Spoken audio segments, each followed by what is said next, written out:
বড়সড় বিপদের মুখে দাঁড়িয়ে আছে ডোনাল্ড ট্রাম্প প্রশাসন। আমেরিকা জুড়ে শেষ 31 দিন ধরে চলছে শাটডাউন। এর ফলে গভর্নমেন্ট কিন্তু যে কোনো জায়গায় টাকা খরচ করতে পারছে না, কারণ অত্যন্ত গুরুত্বপূর্ণ একটি বিল প্রধানত বিরোধিতার জন্য ডোনাল্ড ট্রাম্প প্রশাসন পাশ করাতে পারেনি। আজকে যে খবর সামনে এসেছে সেখানে বলা হচ্ছে এই শাটডাউনের ফলে আমেরিকা সরকারকে যে কোনো মুহূর্তে ন্যাশনাল সিকিউরিটি পারপাসে এমার্জেন্সি ঘোষণা করে দিতে হতে পারে, কারণ একাধিক গুরুত্বপূর্ণ প্রকল্প কার্যত চালাতে পারছে না ডোনাল্ড ট্রাম্পের সরকার। আরো ইম্পর্টেন্ট বিষয় হলো আমেরিকা সেনাবাহিনীর পয়সা কিন্তু মায়না কিন্তু বন্ধ হয়ে গেছে, এবং আমেরিকা সরকারের হয়ে যে 8 থেকে 9 লক্ষ ফেডারেল স্ট্রাকচারে অন্তর্ভুক্ত করা কর্মীরা কাজ করে, সেই কর্মীদেরও নাকি বেতন হচ্ছে না।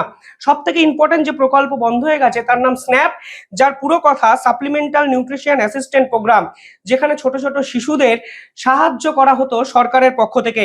শুধু তাই নয়, কমিউনিটি ফুড সাপোর্ট সিস্টেম সম্পূর্ণভাবে ধসে পড়েছে।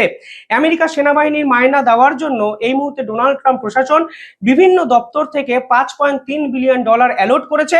আরো ইম্পর্টেন্ট বিষয় হলো প্রাইভেট ডোনেশন তুলতে শুরু করেছে ডোনাল্ড ট্রাম্প প্রশাসন।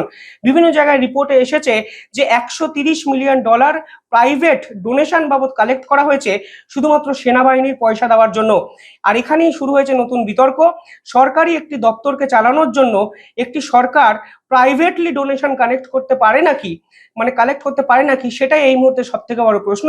এবং এর জন্য কোর্টে কিন্তু মামলাও করা হয়েছে।